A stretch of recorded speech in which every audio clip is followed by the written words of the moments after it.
तस्मै नमः। आयात वरदे देवी अक्षरे ब्रह्मवादिनी गायत्री छंदसा मातरं नमोस्तुते। ॐ भूर्भुवः स्वः तत्सवितुर्वरेण्यं भर्गो देवस्य धीमहि धियो यो नः प्रचोदयात्। सभी को प्रणाम। कुछ ध्यान गया कुछ चीजों पे? कल किसी का कुछ रिफ्लेक्शन हुआ, कुछ शेयर करना चाहते हो? मिली कल आप शायद नहीं थे। हाँ मैम, मैं बाहर गई थी तो मैं नहीं अटेंड कर पाई थी कल। एक्चुअली बेबी शावर है तो उसकी प्रिपरेशन सब चल रही है, इसीलिए मैं कल नहीं अटेंड कर पाई। अच्छा अच्छा, कोई नहीं, तो अगला सत्र आप पूरा जरूर कर लीजिएगा। हाँ हाँ, ओके ओके। हाँ, तो मेरी आवाज स्पष्ट आ रही है? मैंने हाँ ईयरबड्स जी, में डाला। आ रही है मैम। आ रही है। अच्छा ठीक है। हाँ, तो आज का विषय बड़ा स्पेशल है। मैं एक झट से बोल देते हैं क्या चीजें हमने देखी। पहले तो हमने ये देखा कि इस सृष्टि में हर चीज उपयोगी है, और हर चीज हमने देखा कि आपस में जुड़ी हुई है, कोई स्टैंड अलोन एंटिटी नहीं है, सब चीजें जुड़ी हुई है। किसी एक का अच्छा करोगे तो सारी चीजों को पोषण मिलेगा, किसी एक का नुकसान होगा तो सबका नुकसान होगा। इस तरह से सारी सृष्टि का डिजाइन है, इसी तरह से बनी है। और फिर हमने देखा कि हमारे सुपर पावर्स क्या है। तो हमारे सुपर पावर्स है दो, एक तो है फ्रीडम ऑफ चॉइस और दूसरा है power of imagination. Freedom of choice क्यों है? फ्रीडम ऑफ चॉइस इसलिए है क्योंकि पावर ऑफ इमेजिनेशन है ना। तो जैसे ये सारी व्यवस्था बाहर हमें दिख रही है, एक बहुत बड़ी सृष्टि की व्यवस्था है जो बहुत निरंतर काम कर रही है, ऐसी एक व्यवस्था हमारे अंदर है, सूक्ष्म में, है ना। वो भी सूक्ष्म स्तर पे खूब सारा काम हो रहा है। तो अभी तक हमने, ठीक है विधि दीदी, आप ट्रैवल कर रहे हो तो आप रिस्पॉन्स नहीं दे पाओगे, ठीक। तो जैसी एक व्यवस्था बाहर दिख रही है, वैसे ही एक सारी व्यवस्था हमारे अंदर है ना। और वो भी बहुत सुदृढ़ व्यवस्था है, सुचारू रूप से काम करती है ना। तो हमने देखा कि हर चीज इस सृष्टि में, हर चीज की कोई ना कोई उपयोगिता है, सिग्निफिकेंस है, उपयोगी है। ठीक उसी तरह से जो हमारा जो अंतर मन है और जो हमारे विचार संस्थान में जो भी चीजें हैं, जो भी विचार आ रहे हैं, उन सभी चीजों की कोई ना कोई उपयोगिता है, उसकी कोई ना कोई सार्थकता है। कुछ भी कुछ भी जो घट रहा है उसकी सार्थकता है। तो उसकी सार्थकता को हम समझ लेते हैं तो हम उसके साथ ज्यादा अच्छे से हम व्यवहार कर पाते हैं। जिस भी वस्तु की हम सार्थकता समझ लेंगे, उपयोगिता समझ लेंगे, तो हम उसके साथ ज्यादा अच्छे से व्यवहार कर पाते हैं। हम उसका ठीक तरह से, हम एक तरह से कह लें कि हम ठीक तरह से उपयोग कर सकते हैं अगर हम समझ लें कि वो क्या वस्तु है। तो इस समय हम व्यक्तित्व की बात कर रहे हैं और अपने स्वयं की व्यक्तित्व की बात कर रहे हैं, और तीन चीजें देखी हमने। एक तो जो व्यक्त हो रहा है, और जो व्यक्त हो रहा है उसके पीछे जो उसका विज्ञान है वो देखा। तो विज्ञान में क्या है, सारा जो हमारा अंतर्मन है, सूक्ष्म शरीर है, और जो हमारा कारण शरीर है, वो हमारे जो बैकग्राउंड में सारा काम कर रहा है। इन चीजों की वजह से हम एक पर्टिकुलर तरह से व्यक्त हो रहे हैं, है ना। ठीक है, तो ये चीजें हमने व्यक्तित्व के बारे में देखी। और सबके मूल में क्या है? सबके मूल में कारण है। कोई भी चीज आप देखिए, आप इसको भाव को समझना चाहते हैं ना, भाव को पकड़ना, उसको ध्यान से देख के समझना कि वो कितना पावरफुल है, इसमें थोड़ा सा वक्त लगता है ना। तो जैसे कि आप देखेंगे कि आप किसी को बच्चे से आप देख लीजिए, या घर में परिवार में किसी व्यक्ति से बात कर रहे हैं तो क्यों बात कर रहे हैं? कोई भाव छिपा है, अंतर्निहित भाव होगा तभी आप बात कर रहे हैं कि भाई भोजन कर लो, भोजन ठंडा हो रहा है, ये भी आप क्यों कह रहे हैं? क्योंकि आपको चिंता है कि ये इसका पोषण धीरे धीरे कम होता जाएगा और जो व्यक्ति से खाएगा उसे रुचि भी नहीं आएगी, तो आपको उसकी चिंता है, उसका आपका भाव जुड़ा हुआ है, तो आप नाराज भी होते हो, डांटते भी हो कई बार, लेकिन जो भी व्यवहार हो रहा है उसके पीछे भाव है। आप उस भाव को देखना समझना शुरू करिए, तो आप भाव को धीरे धीरे पकड़ पाएंगे कि जो भी हमारे संबंधी है ना, जो हमसे नाराज भी हो रहे हैं तो उनका भाव है ना, किसी को हमसे अटेंशन चाहिए, स्नेह चाहिए, जो कुछ भी वो हमसे अपेक्षा कर रहा है वो उसकी पूरी नहीं हो रही है, इसलिए वो नाराज होके एक पर्टिकुलर तरह से व्यक्त हो रहा है, या तो स्नेह युक्त व्यक्त हो रहा है। तो ये सारी चीजें आप देख सकते हैं अपने चारों तरफ। तो भाव की बड़ी गरिमा है और भाव बहुत पावरफुल चीज है। आप ठीक से सृष्टि को देखेंगे तो आप पाएंगे कि सारी सृष्टि मूलतः प्रेम से ही बनी है, प्रेम को ही जीती है और प्रेम को ही पाना चाहती है। उसमें प्रेम प्रेम और प्रेम, उसके अलावा कुछ नहीं। सिरे से लेके जड़ तक अगर आप देखेंगे कि कोई चीज किस तरह से बनी है, तो सृष्टि के मूल में, आधार में जो भी काम कर रहा है भाव, वो प्रेम ही है। अब देखिए ना, जिन जगहों पर ठंडी जगह है ना, वहां पे सर्दी से होने वाली जो बीमारियां हैं, तो हम पाते हैं कि जड़ी बूटियां भी उसी तरह की मिलती है। पहाड़ों पे कपूर तुलसी मिलती है जो कि बहुत इफेक्टिव होती है सर्दी जुकाम में, है ना। तो पूरी प्रकृति में प्रेम ही प्रेम है। हमें जहाँ जिस तरह के पोषण की आवश्यकता है वहां पर उसी तरह का पोषण हमें जड़ी बूटियां और पेड़ पौधे हम देखते हैं कि हमें पाए जाते हैं, उसी तरह की व्यवस्था हम देखते हैं। तो बहुत ही सुनियोजित और बहुत ही सुंदर ईश्वर की सृष्टि है जिसमें हम जी रहे हैं।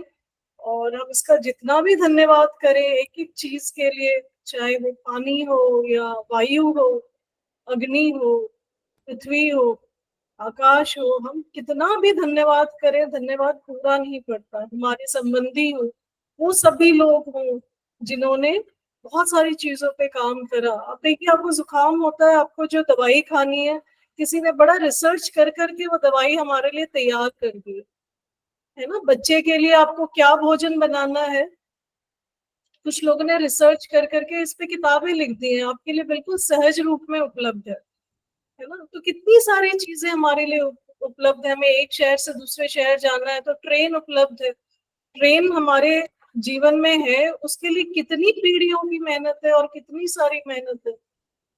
एरोप्लेन है, उसके लिए कितनी मेहनत है और कितना सारा प्रयास है। तो जिनको हम जानते हैं तो भी, नहीं भी जानते हैं तो भी, बहुत सारे लोगों का प्रयास है। हमारे टेबल पे जो भोजन आ रहा है उसमें भी कई लोगों का प्रयास है, बीज से लेकर खाद और पूरी जो थाली सजती है उसमें न जाने कितने लोगों का प्रयास है।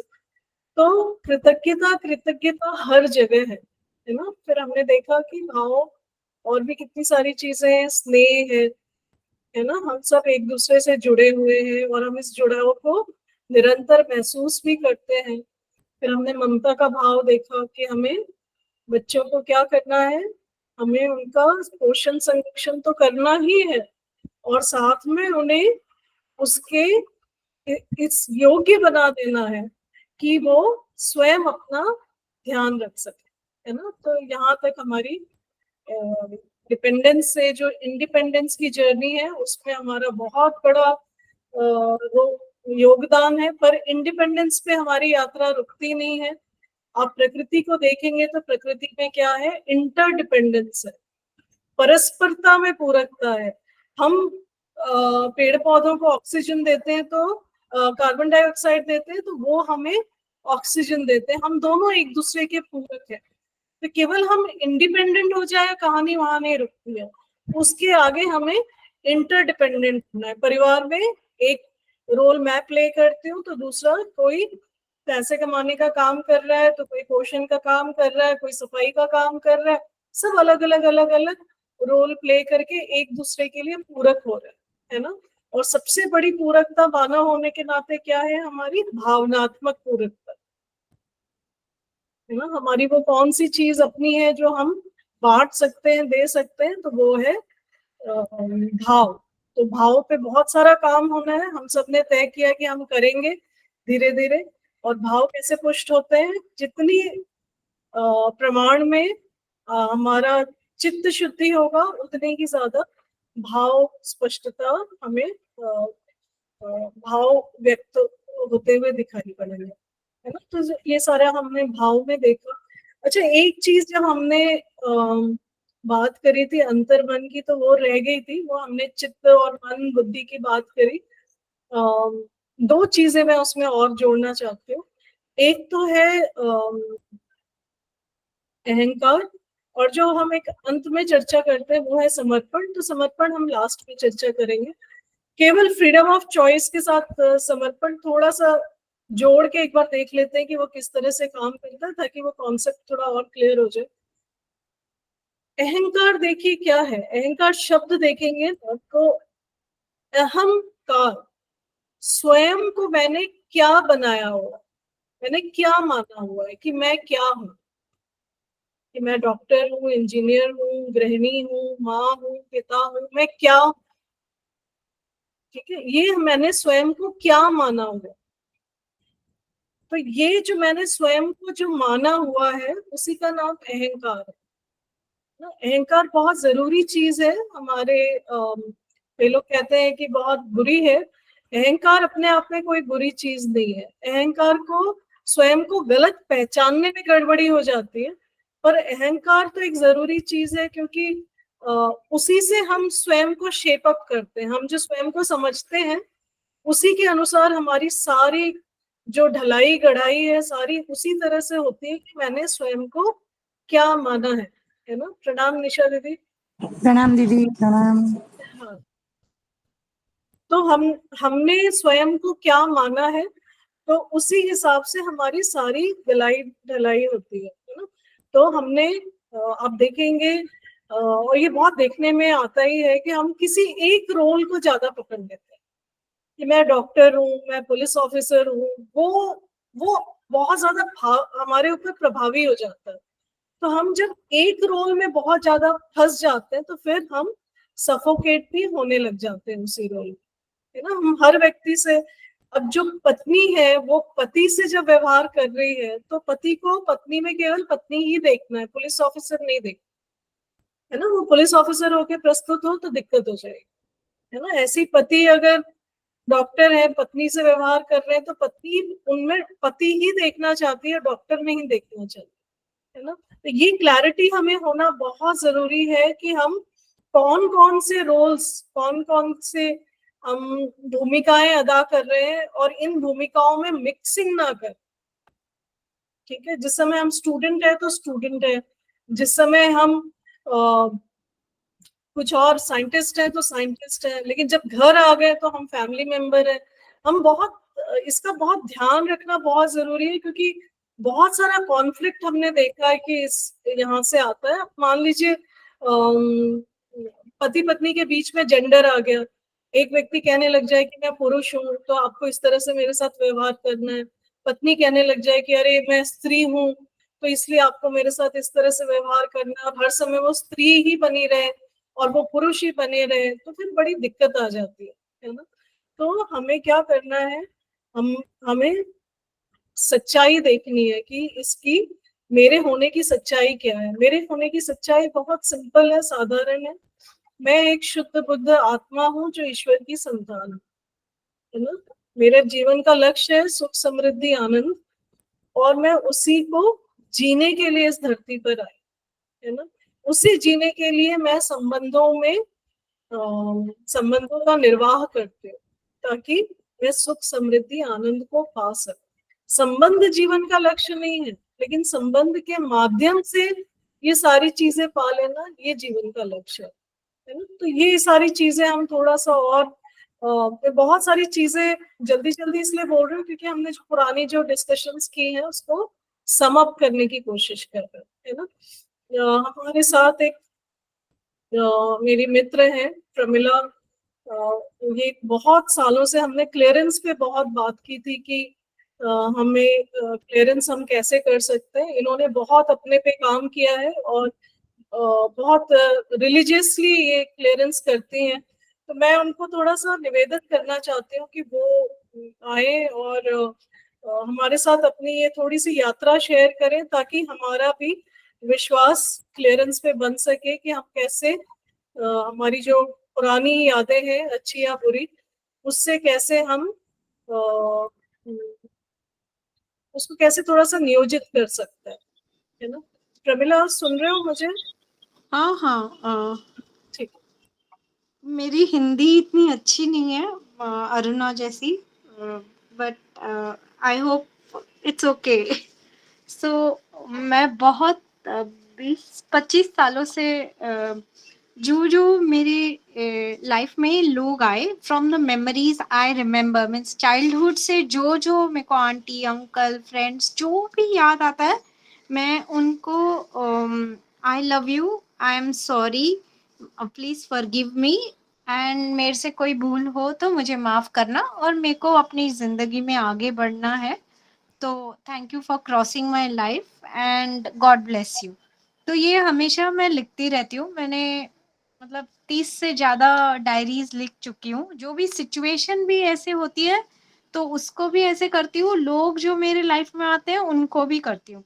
और कोई लोग जो जिनसे मैं बहुत परेशान थी, मतलब एक मेरे प्रीवियस कंपनी में मेरे बॉस थे, मैं उनसे इतना परेशान थी, पर मैंने उनके लिए 100 बार लिखा होगा, एंड देन फाइनली वो मुझे जब भी मैं जॉब छोड़ रही थी, और जॉब छोड़ने के बाद he called me and he said I did nothing for you, so I want to do something. So that is the impact and it's very very beautiful. आपको बहुत पीसफुल रखता है, तो डे के एंड में पूरा दिन खत्म हो जाता है, तो रात को अगर टाइम नहीं मिलता है तो मैं 2-3 दिन का साथ में लिख लेती हूँ, बट वीक में 2-3 बार लिखती जरूर हूँ। एंड पहले तो डायरीज लिखती थी, फिर डायरीज को बर्न कर दिया, बट अभी तो मैंने एक ईमेल बना के रखा है और उस ईमेल में लिखती जाती हूँ अपना जो भी लिखना है, and I address it to God. So these are my letters to God. Dear God, please forgive me this person, I did something wrong to him, maybe, so, and I keep writing, so आपके मन से भी निकल जाता है और आप बहुत पीसफुल रहते हो। So this has been my journey and it's very very effective. You can do it for your husband, you whatever you can't share with anybody, please write a letter to God and keep writing letters to God, and God बहुत अच्छे से सुनते हैं। Thank you Pramila. हम सबका जो विश्वास है और जो प्रयास है, विधि का प्रश्न है, ईमेल को डिस्ट्रॉय कैसे करते हैं?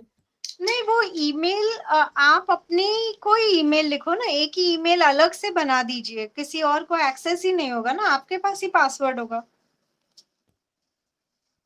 गॉड को लिखना। हाँ, डियर गॉड, मैं ऐसे डियर गॉड से ही स्टार्ट करती हूँ, जय गुरु, फिर जो जो मेरे को मेरे गॉड को एड्रेस करना है, सब प्रेम एंड जो भी है, आई डू नमस्कार in my handwriting, I keep writing, and then I say that मेरे को इस आदमी का क्लियरेंस करना है, इसका क्लियरेंस करना है, एंड आई कीप राइटिंग। सो ऐसे 10 जन का साथ में क्लियरेंस करती हूँ। अगर इवन रिक्शा वाला, बस में गई, कभी कभी कुछ अलग से इंसिडेंट हो गया, उसका भी क्लियरेंस कर लेती हूँ, जैसे वो मेरे अंदर में बुरा भाव अच्छा भाव रहे ही नहीं। एंड कोई अच्छी चीज होती है तो उसको थैंक यू भी बोलती हूँ, हर बार थैंक यू, सबको लिए थैंक यू बोलती हूँ, क्योंकि कोई हमारे जीवन में आया है, मतलब वो मुझे कुछ सिखाने के लिए ही आया है। मैं ऐसे ही सोचती हूँ कि situations occur, people come in our life for reason, season and life time. So कोई रीजन से आया है तो मुझे सीखना है, एंड देन आई इवैल्यूएट कि ये कमी मुझ में है, इसलिए ये आदमी मुझे सिखा के जा रहा है। So that way I keep clearing, और वो मुझे दिख भी जाता है, अरे हाँ, ये तो मुझ में ही कमी थी, ये इसलिए ऐसे हुआ। तो ऐसे छोटी छोटी चीजें आप करते रहेंगे तो आपको दिखता रहेगा। Thank you Pramila. तो ये हम सबको मदद करेगा थोड़ा और हमें विश्वास करने में कि ये सारा सारी प्रक्रिया कितनी जरूरी है और कितने अच्छे से काम करती है, ताकि हम बहुत सारी चीजों में जो उलझे रहते हैं, जो हमारे लिए आवश्यक नहीं है और भविष्य के लिए बिल्कुल आवश्यक नहीं है, उसे हम छोड़ते हुए आगे बढ़े और केवल प्रकाश और केवल प्रकाश का अवलंबन एंड करते one more thing Aruna, I want to hmm. Share कि आप जब भी गॉड को लेटर लिखते हो ना, तो आपको ना आपके मन में जवाब भी मिल जाएगा। आप विद इन अ डे और टू आपका प्रश्न भी लिख दीजिए कि आपको ये क्वेश्चन है and this is my confusion, what do I do, and you automatically get a response also. You somewhere will somebody, कोई भी अनजान आदमी से कहीं से हमें सीख मिल जाएगी कि अरे ये तो ऐसा हो सकता है, ये भी वैसा हो सकता है, या कोई भी आके आपकी आपकी इच्छा पूरी कर देगा. So you don't have to worry, nature is huge and it's so beautiful. So वो इतना इंटरकनेक्टेड है कि आपको कुछ करने की जरूरत ही नहीं है, बट आपको मांग तो करनी पड़ेगी. भगवान तो हमारे ही है, हमें उनसे बात तो करनी पड़ेगी और उनसे बात करते ही रहिए. मतलब किसी और से करो ना करो, बट लॉर्ड से तो बात करो. દીદી તમે જે વાત કરી ને એ જો હું માતાજી કને કરું છું, એની કને હું વાત કરીને કરું છું, લખતી નથી. ઈ એક છે કે લખ્યું નથી, પણ વાત આપણે એમ કેમ આપણે એકબીજાથી વાત કરતા આઈએ એ રીતે વાત કરી છે. એ સરસ છે, તમે કરો તો પછી વાતે કરો, પણ તમારા મનમાં રહી જાય ને એ તમને હાર્મ કરશે, તો that is very harmful. So you should take it out from your system. હા ઠીક છે, એક વાર લખીને બી ટ્રાય કરીશ કે એ કદાચ સોલ્યુશન નીકળી જાય. पूरी उसकी हमें पूरी जितनी भी छाप है ना उन चीजों की जो हमें लेके आगे नहीं बढ़ना, उसका कोई भी बीज भी नहीं रहने देना, बिल्कुल कोई उसकी निशानी नहीं रहने देना है हमें, बिल्कुल. और ये बात बहुत सुंदर प्रमिला ने बताई कि हम ईश्वर से बात करते रहते उतना हमें और हमारा कनेक्शन स्ट्रांग होता जाता है, और फिर हम जो प्रश्न पूछते हैं तो फिर हमें प्रश्न के उत्तर भी मिल जाते हैं. एंड 4 सेंटेंस याद रखना. I love you, please forgive me, I am sorry and God bless you. हर एक पर्सन के लिए ये 4 सेंटेंस बोलना ही, सुबह शाम, जो भी, जब भी आपका मन करे, आप जो भी पर्सन, एंड चाइल्डहुड से स्टार्ट कर दीजिए और उस पर्सन के लिए बोलते जाइए, वो पर्सन ऑटोमेटिकली चेंज हो जाएगा. एक बार रिपीट कर दोगे प्रमिला चारों sentence? Yes, say I love you, please forgive me, I am sorry, God bless you. बहुत सुंदर, बहुत ही सुंदर. और ये जो 4 वाक्य हैं वाकई बहुत, इस पे काफी सारा रिसर्च है कि ये जब कहे जाते हैं जिस व्यक्ति को, तो हमें उसका बहुत अच्छा परिणाम देखने में मिलता है. गुरुदेव ने इसको इस तरह से लिखा है कि जिस भी व्यक्ति से आपको संबंध में दिक्कत हो रही है, देखो कई लोग हैं ना हमारे, कई जगह तो हमें कारण दिखाई पड़ता है, कई बार है ना कारण दिखाई नहीं पड़ता, क्योंकि जो संबंधी हमारे ना ये कई जन्मों से चले आ रहा है, और कहाँ हमारा क्या लेनी देनी है, कौन सा कर्म हमारा किसके साथ फंसा हुआ है, वो हमें समझ नहीं आता. तो गुरुदेव कहते हैं कोई अनावश्यक परेशान कर रहा हो तो हो सकता है कि कुछ हमने जो हमारी मेमोरी में नहीं है, पुराना बहुत उनको किया होगा, है ना. अगर आपको ध्यान हो तो एक जो भीष्म पितामह की जो प्रकरण आता है महाभारत में, वो जो तीर की शैया पे सोए हुए हैं, तो उनसे पूछा जाता है कि ये क्यों आपको ये कष्ट सहना पड़ रहा है, तो वो बताते हैं कि पता नहीं कितनी पुरानी शरीर यात्रा में उनसे कुछ गलतियां हुई थी, तो वो अब उसको पूरा कर रहे हैं. भगवान कृष्ण भी कहते हैं कि जब उनका भगवान राम के रूप में जब उन्होंने जन्म लिया था और उन्होंने छिप के बाण चलाया था, है ना, सुग्रीव की मदद करने के लिए बाली का वध किया था, तो वो एक सही की दृष्टि में वो नहीं बैठ रहा था, तो वो कर्म उनके साथ चला आया. और जब वो कृष्ण का अवतार लिया उन्होंने, तो भगवान कृष्ण का जो अंतिम समय था, उस समय उनको एक भील का तीर उनको ऐसे ही लगा, उसने छिपके वार किया, ये सोच के कि ये हिरण की आंखें हैं उनके पैर को देखकर, और इस तरह से उन्होंने प्राण छोड़े। तो ये किन जन्मों के कहाँ पे हमारे नाते, और कहाँ पे हमारे कौन सा कर्म कहाँ फंसा हुआ है वो हमें पता नहीं। तो गुरुदेव ने इसका बड़ा अच्छा तरीका, ऐसे ही जैसे इन्होंने बताया, उन्होंने कहा है कि उस व्यक्ति का ध्यान कीजिए और उनसे माफी मांग लीजिए। ठीक है, उस व्यक्ति तक हम प्यार पहुंचाए, प्रेम पहुंचाए, और उसके, वो कहते हैं आप माफी मांग लीजिए, पैर छू के माफी मांग लीजिए कि अगर कभी मुझसे गलती हुई हो, कुछ कुछ इस तरह से आपका दिल दुखा हो, तो आप कृपया हमें क्षमा करें और हमें जीवन में आगे बढ़ने दें, और आप स्वयं भी आगे बढ़े, है ना। तो ये सारा ये बहुत छोटा सा एक एक्सरसाइज है। कई बार मुझे बहनें कहती हैं कि कितना क्लियरेंस करें हम, मतलब थक जाते हैं करते करते। तो क्लियरेंस तो देखिए, हम रोज नहाते हैं तो हम कहाँ थकते हैं, है ना। तो जैसे शरीर की सफाई आवश्यक है, उस तरह से मन की सफाई भी आवश्यक है। कई सारी साधना पद्धति में इसको क्लीनिंग कहते हैं। जो ये कान्हा सुंदर वनम है ना, जो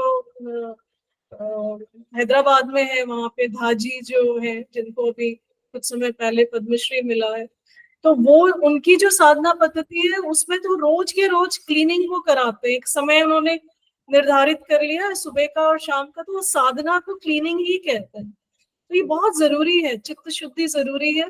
पर फिर भी किसी वजह से आपसे नहीं हो पा रहा है ना, तो फिर आदि शक्ति माँ गायत्री को निवेदन कीजिए कि वो आए और आपके मन में जो कषाय कल्मश है, जो हमसे छूट नहीं रहे, है ना, उसको, मन को पवित्र करने में, शुद्ध करने में हमारी मदद करे। ये सारी तभी आपको मौका मिले ना, अगर आपने तय किया है, आपने दीक्षा ली है और आपने गायत्री जप करने की का मन बनाया है, तो कभी मौका मिले तो एक बार गायत्री महाविज्ञान जरूर पढ़ लीजिएगा। ऑनलाइन भी अवेलेबल है AWGP पे, आप कभी भी उसे पढ़ के देखिए। सृष्टि की रचना किसने की है हमें पता है, भगवान ब्रह्मा ने की है ना। उनकी पुत्री कौन हुई? माता गायत्री, है ना। तो जो गायत्री मंत्र है, इसी शक्ति का आह्वान किया था ब्रह्मा जी ने संसार का निर्माण करने के लिए। तो सारे संसार की रचना ही इसी मंत्र से हुई। तो आप इस मंत्र से, और ये मंत्र हमें, ये गायत्री माता हमसे कहीं, माँ कहीं दूर नहीं है, वो हमें हमारे पास ही है हर समय। आप 24 घंटे उनसे बात कर सकते हैं। आप उन्हें बता सकते हैं कि मैं ये भोजन बना रही हूँ, मैं ये अभी खा रही हूँ, आप उनको अर्पण भी कर सकते हैं। उनके साथ आप जितना संबंध बनाएंगे, बातचीत करेंगे, तो उतना आप उनसे गाइडेंस भी पा सकते हैं, है ना। ये सारी चीजें ऐसी नहीं है कि ये कहानी किस्से हम आपको बता रहे हैं, इन सबका जीवन में, रोजमर्रा के जीवन में बहुत ज्यादा प्रभाव पड़ता है। आप माँ की शक्ति का, आदि शक्ति का आवाहन करके बच्चे को फीड करके देखिए, है ना। आपको बताया ही है, निशा दीदी बार बार बताती है कि आप फीड कर रहे हैं, भोजन करा रहे हैं, तो गायत्री मंत्र के साथ उस शक्ति के आह्वान में आप कराइए। तो आपको देखना है कि आपके पास ये पूरी शक्ति अवेलेबल है, आपके साथ ही है। हम सांस ले रहे हैं, मैं बोल पा रही हूँ तो उसी शक्ति के द्वारा बोल पा रही हूँ, हम सुन पा रहे हैं, देख पा रहे हैं, सब वही शक्ति है ना। तो वो शक्ति आपके पास पूरी तरह से उपलब्ध है। उस शक्ति का हम जितना चाहे उतना फायदा ले सकते हैं। चित्त शुद्धि के लिए भी उसी शक्ति का हम खूब सारा फायदा ले सकते हैं। तो चित्त शुद्धि, घूम फिर के हम वहीं आते हैं, बहुत जरूरी काम है। जिस तरह से बन पाए कीजिए, किसी तरह से नहीं हो पाता तो गायत्री अनुष्ठान कर लीजिए, वहां से तो बहुत श्योर शॉर्ट वे में चित्त शुद्धि हो ही जाती है। यज्ञ में समर्पित कर दीजिए, जैसे ठीक लगे, लिख के कर दीजिए, जैसे ठीक लगे, लेकिन हमें चित्त शुद्धि पर आना ही होगा। अगर आनंद को, गुरुदेव कहते हैं ना, आपका अगर जो बर्तन है जिसमें आप ईश्वर का अनुदान लेना चाहते हैं, अगर उसमें छेद है तो फिर आप कैसे ले पाएंगे? उसको मजबूत बनाना, वही हमारा चित्त है ना। तो चित्त को हम जितना निर्मल, शुद्ध, पवित्र बनाएंगे, उतने ही ज्यादा अनुदान हम ईश्वर के ले सकते हैं। अच्छा, अब आज के टॉपिक पे आते हैं। तो आज का जो टॉपिक है वो है कि जो चीजें हमने कही कि हम ये सारी चीजें परिवार में करना चाहते हैं लेकिन कर नहीं पा रहे, कुछ दिक्कतें आ रही हैं, तो हम क्या करें, है ना। एक तो चर्चा ये हुई थी, निशा दीदी आप जहां भी ऐड करना चाहो आप प्लीज ऐड कीजिएगा। आप अपने एक्सपीरियंस भी शेयर करेंगे तो हम सबके लिए बहुत फायदेमंद होगा। तो जब भी आप ज्वाइन मतलब आप शेयर करना चाहें आप प्लीज शेयर कीजिएगा, है ना। तो ये एक हमने परिवार सभा की बात की थी कि परिवार में जो भी गतिविधियां होती हैं, कार्य होते हैं हमारे, उनको लेके बड़ा खूब सारा क्लेश, टेंशन और बहुत सारे इमोशंस ऊपर नीचे जाते हैं, तो उसका क्या? तो उसका एक गुरुदेव ने बहुत सरल एक उपाय बताया, उसकी हम चर्चा कर लेते हैं। पहली बात, जब भी कोई व्यक्ति इस तरह से चीजें कर रहा है जो आपको परेशान कर रही है, तो हम उसी समय उस व्यक्ति से बात करना चाहेंगे, तो हमारी बातचीत हो सकता है बात ना बने। क्यों ना बने? क्योंकि कोई भी व्यक्ति नेगेटिव कॉन्वर्सेशन के लिए कभी रेडी नहीं होता। मैं कहूँ कि विनीता आप है ना, आपसे मुझे बहुत दिक्कत हो रही है, अभी विनीता भोजन कर रही है, और मैं कहूँ कि बहुत आप परेशान कर रहे हो, आपको ये काम दिया गया और आप ये कर नहीं रहे हो, है ना। तो विनीता क्या कहेगी, दीदी आप देख रहे हो ना कि मैं भोजन कर रही हूँ और आप ये सारी बातें लेके बैठ गए, आप प्लीज अभी अभी ये सब चर्चा मत करो, ठीक है। तो फिर मैं वेट करूंगी कि इनका भोजन हो जाए तब मैं बात करती हूँ। तो उनका भोजन हो गया, अब वो टीवी देखने बैठी है, रिलैक्स हो रही है, तो फिर मैं आ जाती हूँ, विनीता मुझे आपसे बात करनी थी, मैंने कहा ना आपसे मुझे बहुत दिक्कतें हो रही है। तो विनीता कहेगी दीदी आप देख रहे हो ना, मैं थोड़ा 10 मिनट मिला रिलैक्स करने को, मैं थोड़ा शांति से बैठ के टीवी देख रही हूँ और आप आ गए ये सारी चर्चाएं करने। फिर उसके बाद मैं गई उनके पास, तो वो शाम की चाय पी रहे हैं, और फिर मैंने कहा मुझे चर्चाएं करनी है। वो कहेंगी आप प्लीज तो अभी थोड़ा रुक जाओ, बहुत सारा चल रहा है मेरे दिमाग में, तो अभी शांति से चाय पीने दो और आप भी शांति से चाय पियो, ये सारी चर्चाएं अभी इसको किनारे रखते हैं, है ना। तो इस प्रॉब्लम की चर्चा करने के लिए आपको कोई भी किसी की भी सहमति बहुत आसानी से नहीं मिलेगी, तो क्या करें? ऐसा रोज होता है हमारे घर में। होता है ना। हाँ सही बात, रोज होता है। रोज होता है, सबकी कहानी एक ही है। मैं कहा ना पहले दिन कहा, हम सबकी कहानियां एक ही है, अलग अलग है ना? हस्बैंड जॉब से तो आते हैं, वो घर की कोई भी बात होती है, थोड़ा ऐसा है कि बोलते हैं उसको, वो बोलते हैं अभी तो मैं आया हूँ, उसमें एक बोल अभी बाद में बोलते हैं अभी तो मैं बैठा हूँ, अभी तू बोलती है। ठीक है, कोई बात नहीं। अभी तो सोने जा रहे हैं, अभी छोड़ो, अभी तो सो के उठे, अभी तो ऑफिस जा रहे हैं, है ना। तो इन चर्चाओं के लिए कभी किसी की आपको सहमति नहीं मिलेगी। कोई नहीं बोलेगा कि आओ मिली आओ और you are most welcome, please आओ और अपनी समस्याएं हमें बताओ, कोई आपको इस तरह से तैयार नहीं मिलेगा। तो क्या करेंगे हम है ना, जब बैड न्यूज होती है ना, उसके लिए पहले से थोड़ी एक्सेप्टेंस बनानी होती है।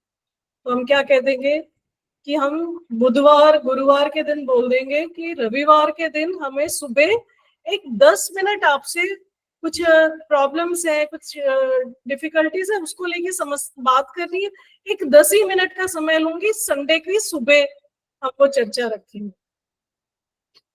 तो और वो नाश्ते से पहले हम वो चर्चा करेंगे।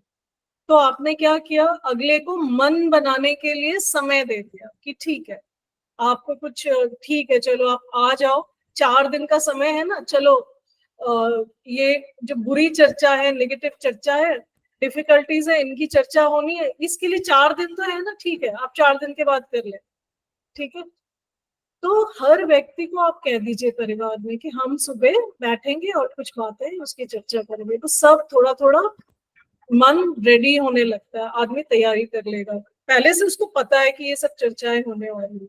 तो फिर हम संडे के दिन हमने खूब बढ़िया नाश्ता बनाया सबके पसंद का, है ना, खूब अच्छी चाय वाय बनाइए, समोसे मंगा लीजिए, जलेबी मंगा लीजिए, जो आपको सबको ठीक लगता है वो कर लीजिए, और एक बढ़िया मीटिंग में सब बैठे। इस मीटिंग में पहले ही आप अनाउंस कर दीजिए कि हम सब इस मीटिंग में उम्र की दृष्टि से बराबर है। ये बहुत जरूरी है, ये इसलिए जरूरी है वरना क्या होगा कि जो बड़े हैं उनको लगेगा कि हमें बच्चों से समस्याएं हैं तो वो अपनी पूरी प्रॉब्लम कह देंगे और बच्चों को मौका ही नहीं मिलेगा। तो इसमें कह दीजिए कि पूरी डेमोक्रेसी है, हर व्यक्ति अपनी समस्या रखे, पर जो व्यक्ति समस्या रख रहा है उसका नियम ये है कि वो अपनी प्रॉब्लम रखे, किसी की शिकायत ना करे।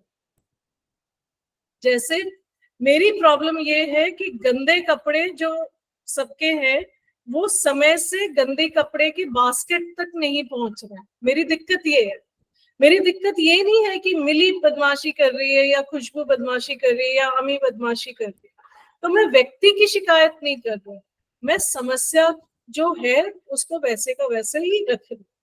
इसकी ट्रेनिंग में थोड़ा सा समय लगेगा, 2-4 हफ्ते लग जाएंगे इस चीज पे ट्रेन होने का। शुरू में हमारी जो अभ्यास यही है कि हम शुरुआत ऐसे ही करते हैं कि ये रंबा कर रही है, सारी प्रॉब्लम इसकी है, मिली है ये, है ना, ये व्यक्ति की वजह से सब गड़बड़ हो रहा है, तो वो होने दीजिए। पर कहिए जब भी कोई रखे तो आप कहिए कि हो सके तो आप समस्या जो है वो उसको जो है उसको वैसे का वैसा ही रखिए, व्यक्ति से ना जोड़िए। दूसरी बात, इमोशंस नहीं आएंगे इस मीटिंग में, है ना। आप ऐसे सोचिए जैसे कि ये एक ऑफिस है और इसमें काम का बंटवारा हो, तो वहां इमोशंस की क्या जगह, है ना। हम घर के काम काज में बहुत सारा इमोशंस डालते हैं और बहुत दुखी खुश होता है, वहां इमोशंस की कोई जरूरत, ठीक है। कोई भी मुद्दा है उसको ओपनली रखिए कि बुखार था और जो सहयोग चाहिए था वो सहयोग नहीं मिला। इसमें दुखी होकर रोने की बात नहीं है, ये एक प्रॉब्लम है जिसकी चर्चा होने की जरूरत है और समाधान होने की जरूरत है। और आप इस मीटिंग के मुखिया हैं या जो भी व्यक्ति मुखिया है ना, आप जो घर के बड़े हैं उनको मुखिया बना दीजिए मीटिंग का, और उनको कहिए कि आपकी जिम्मेदारी ये है कि कोई भी व्यक्ति जब अपना थोड़ा सा आक्रोशित हो तो आपको उसे संभालना है, ये आपकी जिम्मेदारी है। बड़े खुश हो जाएंगे, है ना, घर के बड़े बहुत खुश हो जाएंगे कि हमने उनको कोई जिम्मेदारी दी है इस मीटिंग में और उनका मान रखा है। तो इस तरह से आपको थोड़ा दिमाग लगा लगा के सोचना है कि क्या करें कि सब अपनी अपनी समस्या इस मीटिंग में शेयर करें। और आप जब शुरुआत करें तो जो लोगों ने अच्छे कार्य किए हैं पूरे हफ्ते, आप उसकी चर्चा से शुरुआत, फिर कोई नेगेटिव चीज को आप स्वयं पहले प्रेजेंट करिए उदाहरण के तौर पे कि कैसे समस्या रखी जाती है व्यक्ति को जोड़े बगैर, ताकि कोई व्यक्ति डिफेंसिव ना हो, ठीक है। हम जैसे ही व्यक्ति का नाम लेंगे ना वो रोना चिल्लाना शुरू कर देगा कि मुझे मत टारगेट कर, है ना। तो व्यक्ति का नाम अवॉइड कीजिए, जो प्रॉब्लम जैसी है वैसे डिस्कस करिए, ठीक है।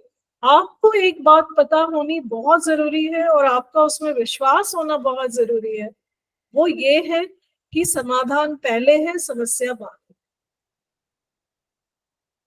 हमें कभी भी समाधान बनाने नहीं होते, ईश्वर ने समाधान बना के ही भेजे हैं, हमें बस उन्हें ढूंढना होता है। तो इस बात का विश्वास परिवार को भी दिलाने की जरूरत है। और अगर जो बच्चे होंगे ना इस मीटिंग में, तो उनके लिए बहुत उपयोगी है ये कि बच्चे इस बात को समझ जाए कि समाधान पहले है, समस्या बाद में है। कोई समस्या बड़ी नहीं होती क्योंकि समाधान पहले ही आ चुका है, हमें बस उसे मिलकर ढूंढ लेना, ठीक है। तो हम अलग अलग नहीं हुए, है ना।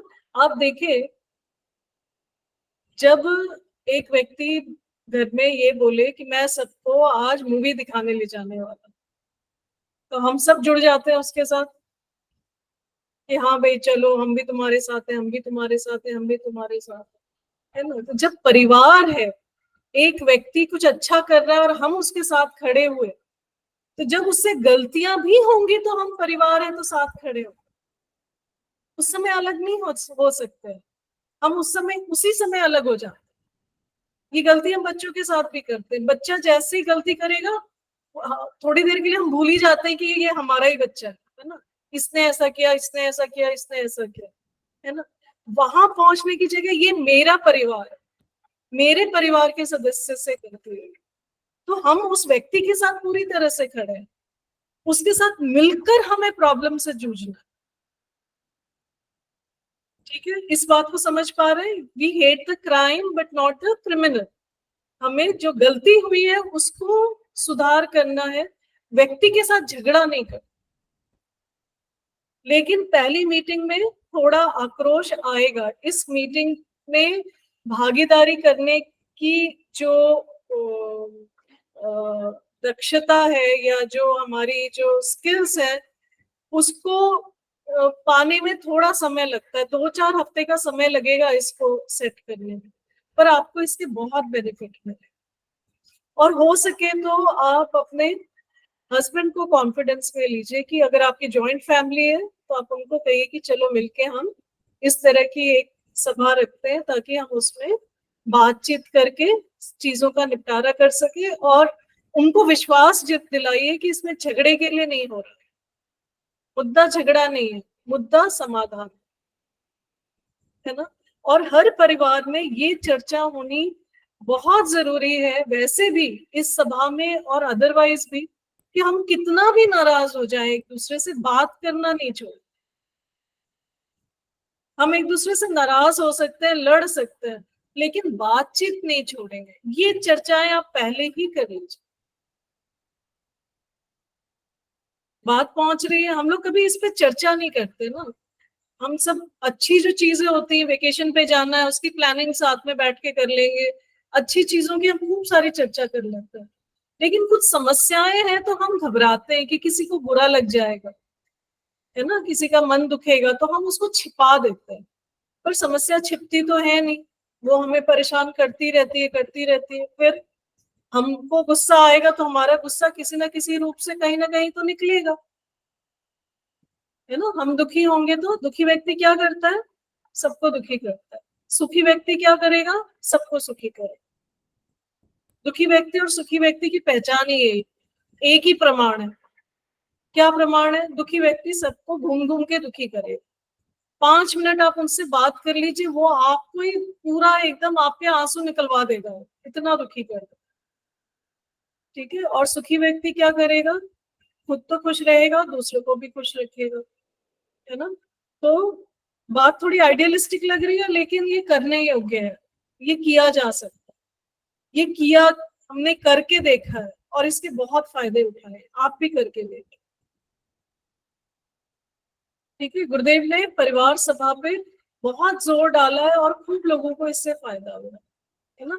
और फिर क्या करिए, जैसी मीटिंग खत्म होती है तो बढ़िया नाश्ता है ही, वो तो हमने एक गेट टुगेदर जैसा अरेंजमेंट कर ही रखा है, तो खूब बढ़िया सा फिर खाना पीना करिए और फिर बढ़िया आगे बढ़िए, है ना।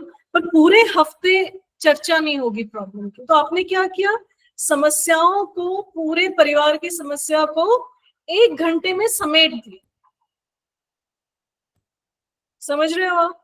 तो आप भी फ्री हो गए कि ये प्रॉब्लम है, हर रोज सुबह दोपहर शाम मुझे हस्बैंड से, सास से, ससुर से इस बारे में चर्चा करनी है। वो उससे आप भी फ्री हो गए, वो भी फ्री हो गए, तो सारी समस्याएं सिमट के 1 घंटे 2 घंटे में आ गई, बाकी पूरा वीक फ्री हो गया। बात पहुंच रही है? हाँ मैम। हाँ, करके देखोगे आप? Yes ma'am. थोड़ा सा एफर्ट है पहले, हाँ थोड़ा प्रयास है, पर आप करके देखो, खुले मन से करके देखो, इस विश्वास के साथ करके देखो कि समस्या बाद में है, समाधान पहले है। समाधान बहुत ज्यादा पावरफुल है, कोई समस्या में दुनिया में दम नहीं, किसी समस्या में दम नहीं, समाधान में दम, पावर है। ठीक है। एक तो ये तरीका हो गया कि आप इस तरह से अपनी जो प्रॉब्लम्स है उसको एड्रेस करिए, वीकेंड पे करिए। अगर हर वीक करना मुश्किल है तो महीने में 1 बार करिए, लेकिन शुरुआत करिए परिवार सभा से। इससे एक हेल्दी जो संवाद है डिफिकल्टीज पे, वो परिवार में हो जाता है और इससे सबको फायदा होता है, सब, है ना।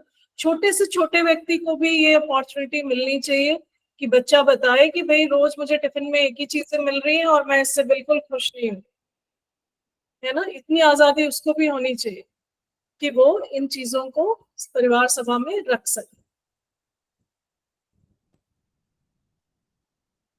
ठीक है। अच्छा, विवाद का निपटारा कैसे हो? आइडियल तरीका तो मैं जो आपको बता रही हूँ वो बता रही हूँ, लेकिन यहाँ तक पहुंचना आसान नहीं है। आप हम पहुंच गए ऐसा भी नहीं है, या कोई पहुंच गया होगा वो नहीं है, लेकिन दिशा यही पकड़नी पड़ती है। दिशा क्या है? ना तो रामबा सही है और ना तो मैं सही हूँ, ना तो मिली सही है ना तो मैं सही हूँ। सही क्या है? जो सर्वहित में है। कहानी खत्म।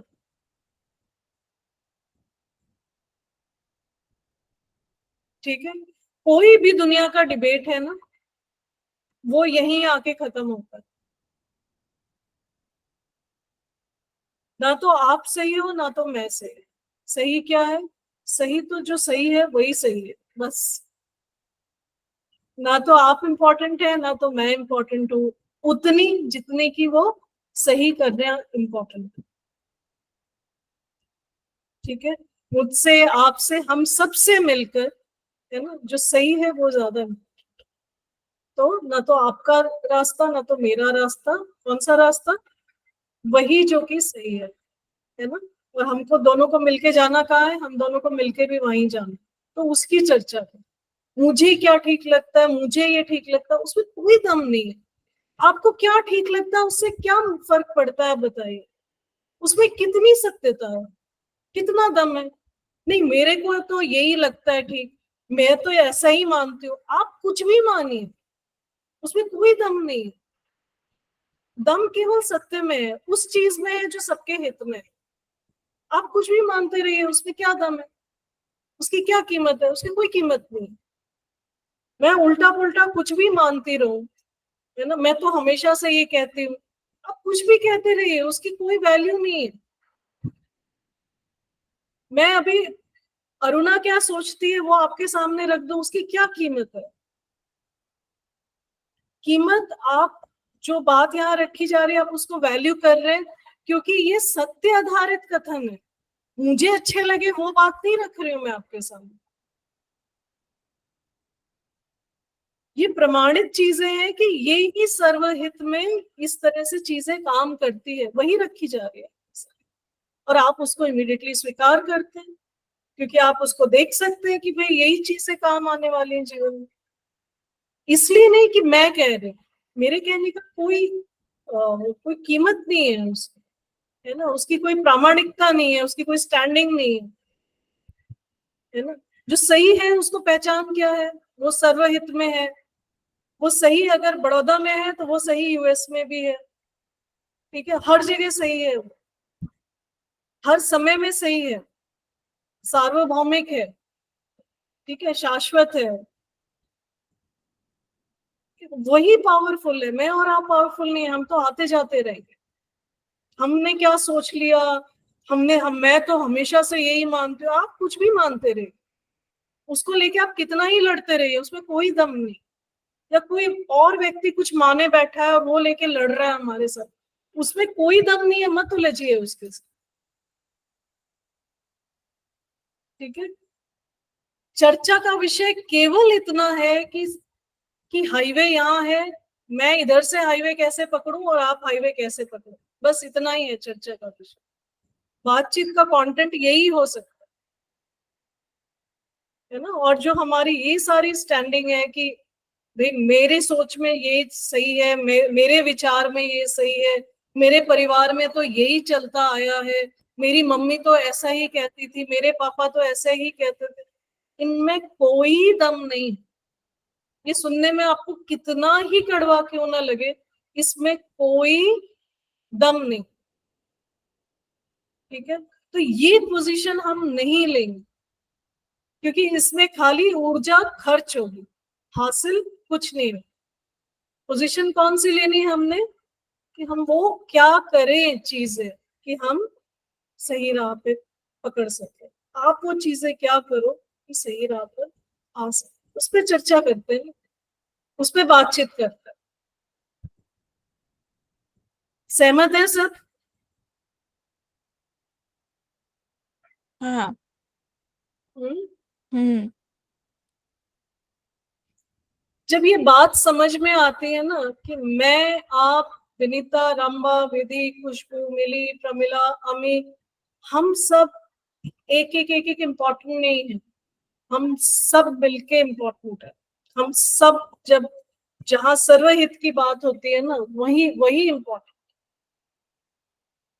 ठीक है, जब ये बात समझ में आती है हमको, इसी का नाम समर्पण है, इसी का नाम समर्पण, संपूर्णता के लिए किया गया अर्पण। मैं वो नहीं कर रही जो मुझे करना पसंद है, मेरी परिवार में किया जा रहा है, मैं वो कर रही हूं जो करना आवश्यक। तो आप अपने से ऊपर उठ गए, आप सर्वहित पे खड़े होके कोई निर्णय ले। आपकी सारी चॉइसेस कहां से आ रहे हैं? सर्वहित से आ रहे हैं। ये सबके लिए ये ठीक है। मेरी कोई इंडिविजुअल प्रेफरेंसेस हो सकती है, पर वो महत्वपूर्ण नहीं है, ये ज्यादा पावरफुल। वो सोच के जब हम निर्णय ले पाते हैं तो वो समर्पण है।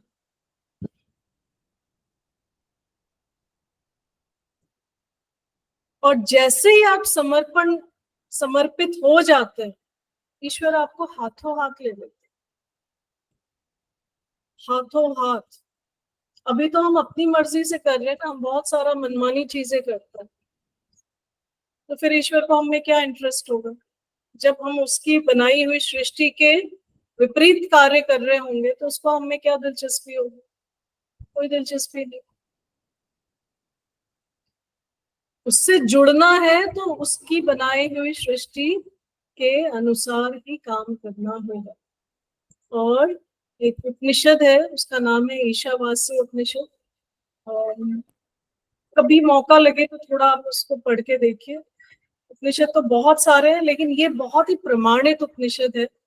प्रमाणित का मतलब होता है कि आपने उसका प्रमाण देखा है, उसको जी के देखा है कि वो बहुत ज्यादा फायदेमंद है। तो एक ऐसा उपनिषद है, उसका नाम है ईशावास्य, जहां से ये मंत्र आया है ना, पूर्णमद पूर्णमिदम, ये ईशावास्य का उपनिषद।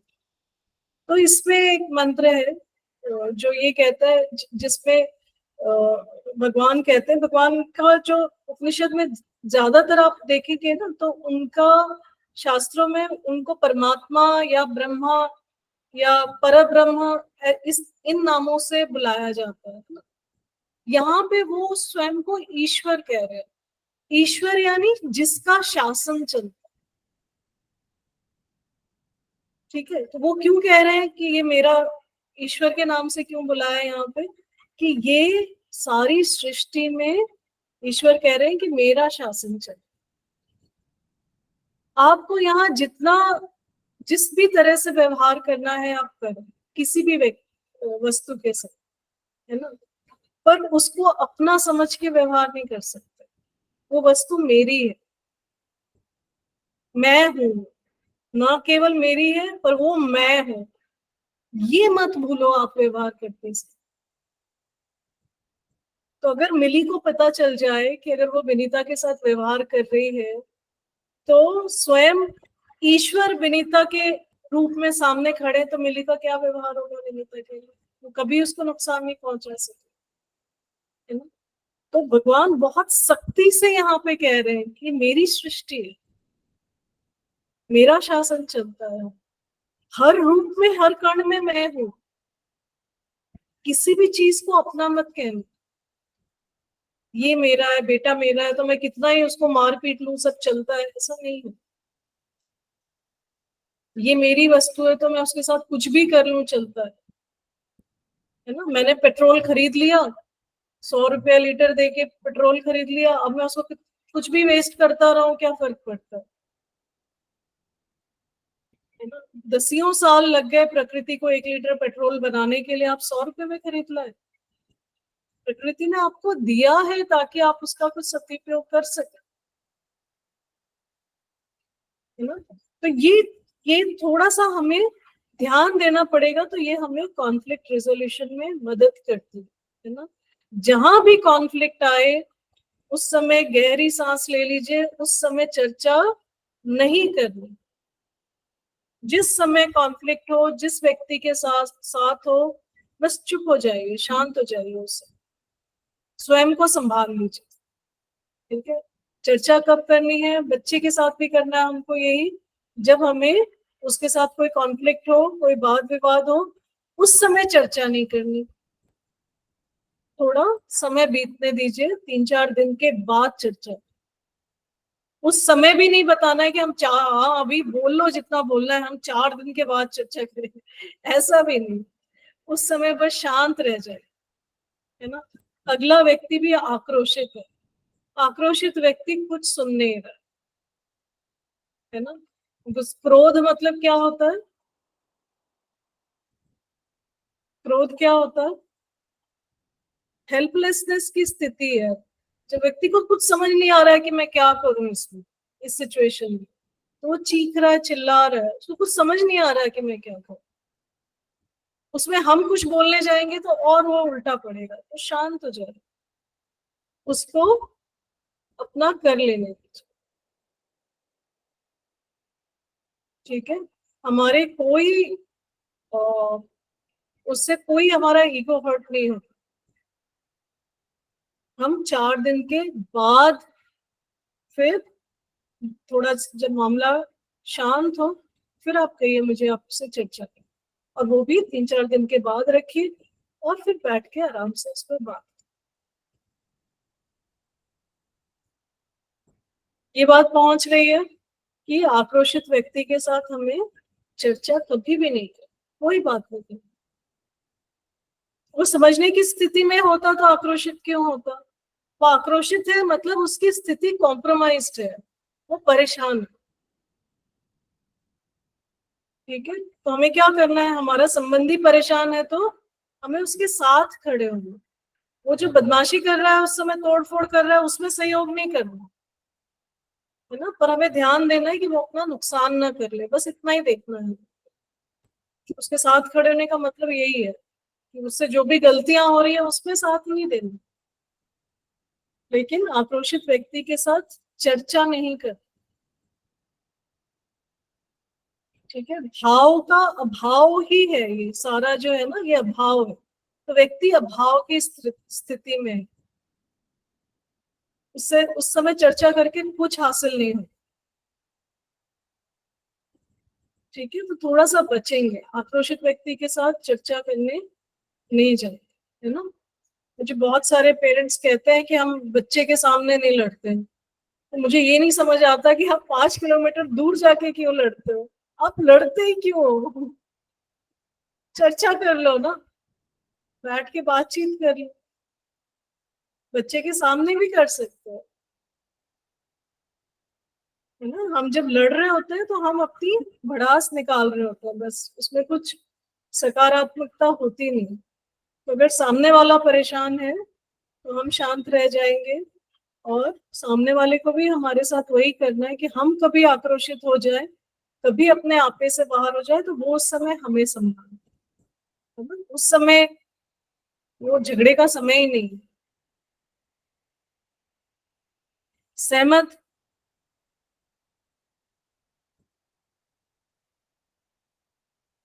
कोई सहमत नहीं है, सब लड़ने को तैयार है एकदम। अच्छा, हाँ मिली, बताइए। हाँ मैम, सहमत हूँ। सहमत हो? अच्छा। थोड़ा धैर्य रखना पड़ेगा, थोड़ा सा, थोड़ा थोड़ा अभ्यास की बात है, बस अभ्यास कर लोगे तो आ जाएगा। वो समय टल जाने दो बस, है ना। जब बच्चा टीनेज में आएगा तो ये सिचुएशंस कई बार आती है, क्योंकि वो समाज में जी रहा है, उसके अपने बहुत इमोशनल भावनात्मक उथल पुथल बहुत चलती है उसके साथ। उसके हार्मोन्स आ रहे हैं, अभी डेवलप हो रहे हैं, तो उसमें बहुत सारे चेंजेस हो रहे हैं और वो परेशान होता है। तो वो परेशान होकर लड़ने लगे तो हम भी उसके साथ लड़ने लग जाए, ऐसा नहीं कर, बस सुन लीजिए उसको, वो समय गुजर जाने दीजिए, है ना। फिर आपको जो कहना है, आप 3-4 दिन के बाद उसके साथ शांति से बैठिए, या तो कहीं बाहर ले जाइए घुमाने, आराम से ठंडे बढ़िया एटमॉस्फेयर में चर्चा करिए, तो आपको कोई हल उसमें से जरूर निकल। ठीक है, लेकिन इसका मतलब ये नहीं, बिल्कुल मैं नहीं कह रही हूँ कि जहाँ पे वायलेंस है वहां तो उस समय हाथ पकड़ के रुकना ही है। तो मुझे विश्वास है कि हमारे साथ ऐसी स्थितियां नहीं है, पर अगर बाई चांस किसी के साथ इस तरह की स्थिति हो, डोमेस्टिक वायलेंस है, तो वहां पे तो हाथ पकड़ के उसी समय रोकने की जरूरत है। उस समय हमें बचना जरूरी है। अभी जब ऐसी स्थिति आ जाए तो अपना बचाव बहुत जरूरी है। फिर बाद में निपटिए उस स्थिति से जिस तरह से निपटना, पर उस समय तो रोकना बहुत जरूरी। ठीक है, तो क्या प्रश्न आ रहे हैं बताइए।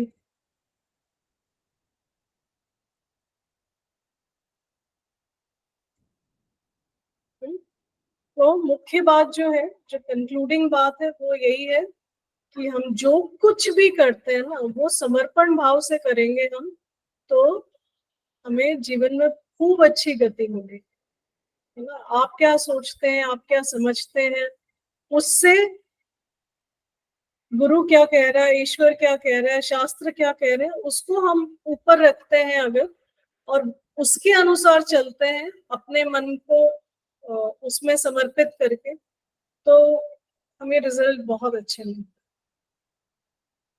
ठीक है, तो हम सबको खूब सारा अध्ययन करना है, खूब सारा अभ्यास करना है, लेकिन मैं हर व्यक्ति को चाहती हूँ कि वो मुझे बताए, है ना, कि हम कौन कौन से अभ्यास इसमें से ऐसे हैं जो इन्होंने पकड़ा है, जो वो डेफिनेटली करने।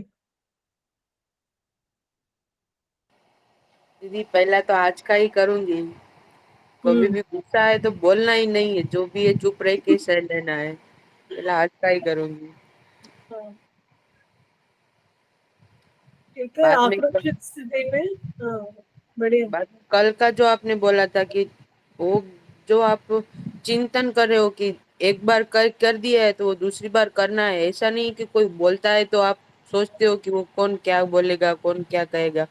वो उसने हम्म, आपको अच्छा लगता है तो पहले आप करो, बाद में दूसरों का सोचना है कि आप दूसरा क्या बोलेगा। बढ़िया।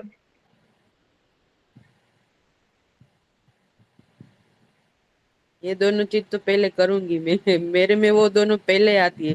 पहला वो सोचती हूँ कि दूसरा क्या बोलेगा, मैं ऐसा करूंगी तो उसको कुछ ऐसा तो नहीं लगेगा ना कि मैं करती हूँ। हम्म। देखिए, ये ये एक बात है, और दूसरी बात ये है कि जब आप स्वयं को विनीता से थोड़ा उठा के देखिए ना। अभी मान लीजिए मुझे आप पे बहुत गुस्सा आ गया, ठीक है, पर हाँ अगर मेरे में ये भाव बना हुआ है कि मैं अम, गुरुदेव की शिष्य हूँ और इन सभी लोगों को पता है, तो मैं उनका नाम खराब नहीं कर सकती, है ना। अभी अरुणा को क्या लग रहा है वो महत्वपूर्ण नहीं है।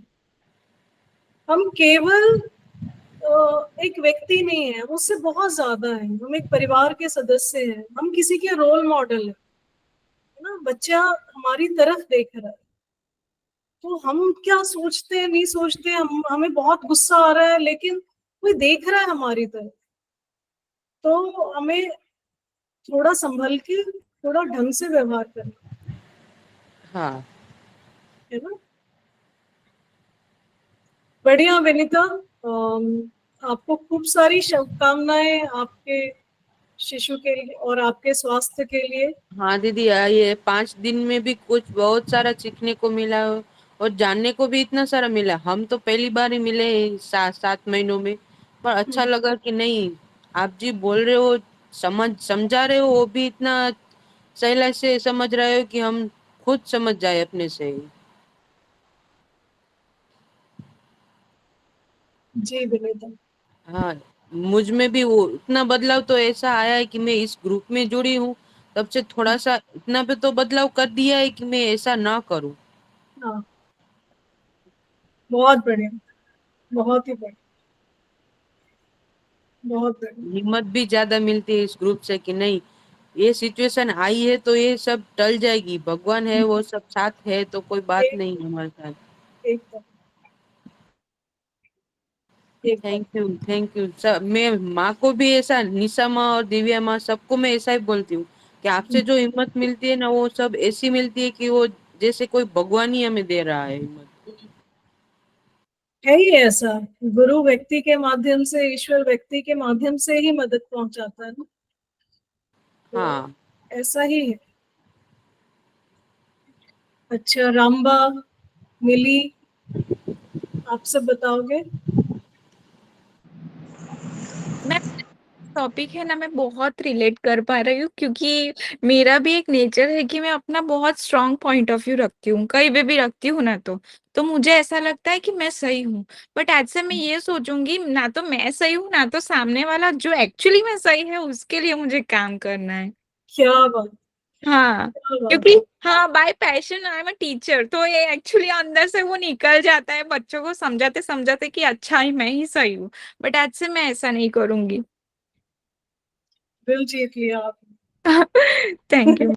नहीं नहीं, एक्चुअली आपने जो भी सिखाया है ना, वो एक्चुअली मुझे बहुत अंदर तक उतर गया है कि नहीं, मैं आज आज के बाद अगर कुछ भी करूंगी, या तो वो मेरे इन लॉज है या तो फिर मेरी फैमिली है, ये इसके हिसाब से ही मैं करूंगी। रामबा बताइए। थैंक यू मिली।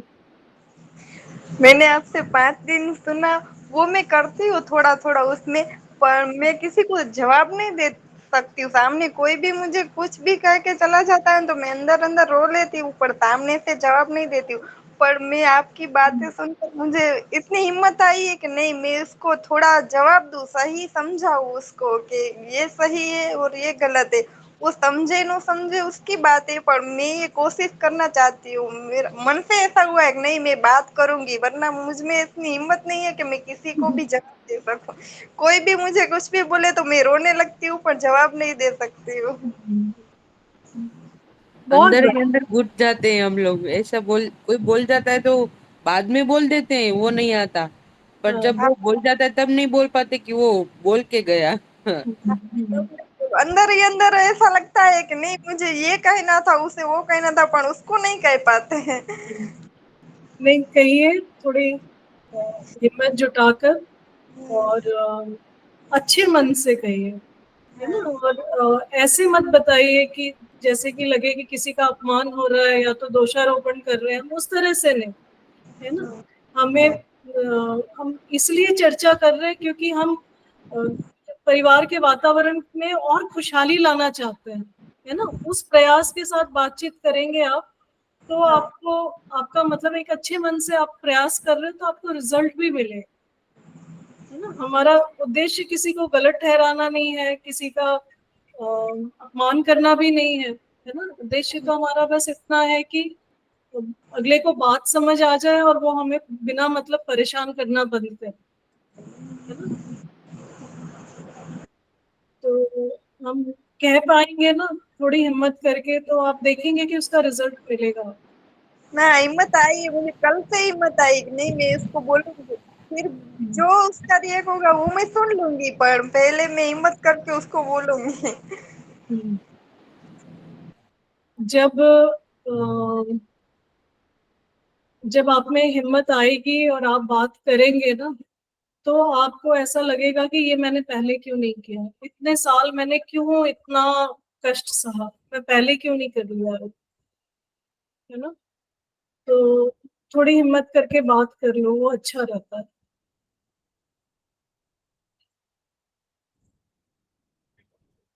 खुशबू, आप बताना चाहते हो? हाँ दीदी, हमारे आचार विचार में जो सकारात्मक परिवर्तन आप लाना चाहते हो, और जो आपकी पॉजिटिव वाइब्रेशन से हमें बहुत मतलब हिम्मत मिलती है, तो उसके लिए मैं आपको थैंक यू कहना चाहती हूँ।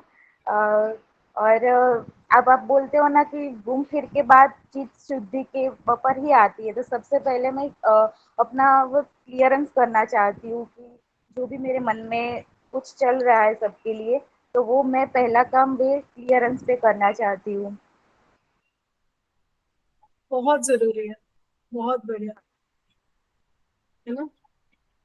तो मुझे खुशी है कि आप कुछ कुछ अभ्यास यहाँ से ले रहे हो, और इसको पकड़े रहना, छोड़ना नहीं, है ना। कोशिश अपनी बना के रखनी, है ना।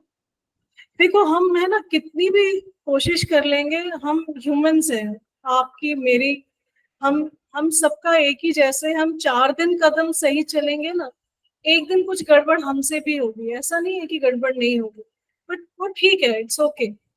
बहुत हल्के में, आराम से, मस्ती मस्ती में जीवन निकाल देना, बहुत भारी नहीं बनाना चीजें, है ना। आपने मन भी, संकल्प भी कर लिया है कि हमको सही रास्ते जाना है, तो धीरे धीरे धीरे धीरे आ जाएगा। 2 कदम आगे, 1 कदम पीछे, फिर 2 कदम आगे, 1 कदम पीछे, करते करते हम आगे आगे बढ़ते चले जाएंगे। निर्मला, आप बताना चाहते हो?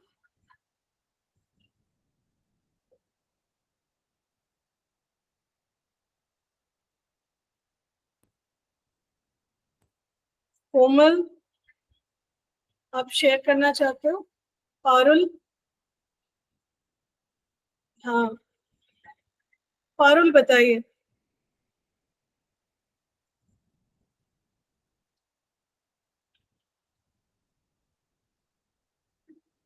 हाँ पारुल बताइए, आप अपनी जो भी अभ्यास ये 5 दिन से आपने लिए हैं, जो आप आगे कंटिन्यू करना चाहते हैं, वो शेयर कीजिए हमारे साथ।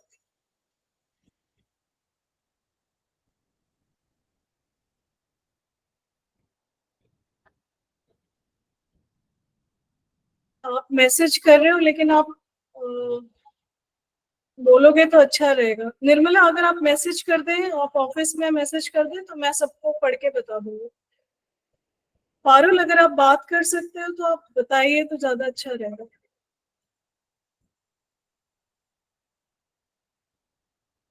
अच्छा, पायल का डिस्कनेक्ट हो गया। कोमल, आप शेयर करना चाहते हो? अच्छा अच्छा, हाँ कोमल बताइए। हाँ पारुल, आप बता रहे हो? अनम्यूट कीजिए पारुल, आपका माइक्रोफोन अनम्यूट कीजिए।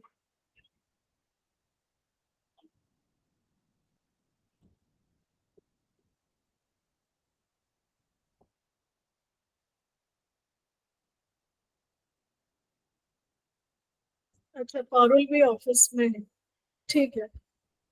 विधि, आप शायद ट्रैवल कर रहे हो ना, अभी बात कर पाओगे?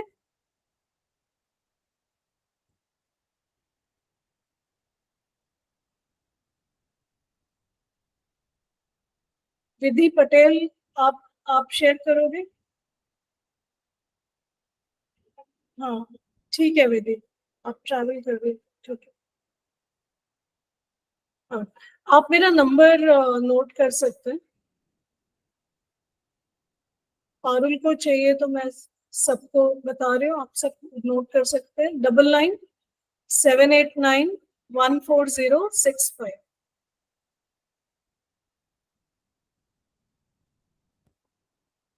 मुझे एक मैसेज डाल के आप कॉल कर सकते हो। 997889 हाँ, 14065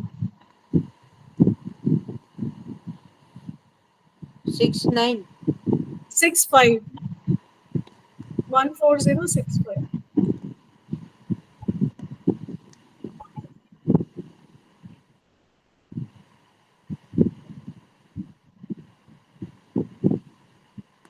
मैं टेक्स्ट कर देती हूँ।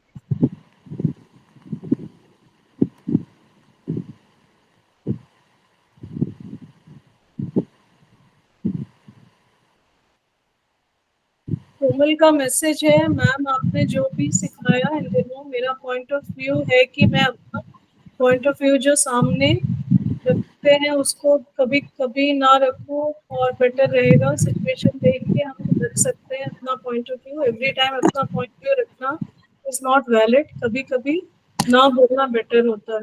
ये मेरे सीख है, जो मुझे सीखना था। I will try my level best. हाँ ठीक है।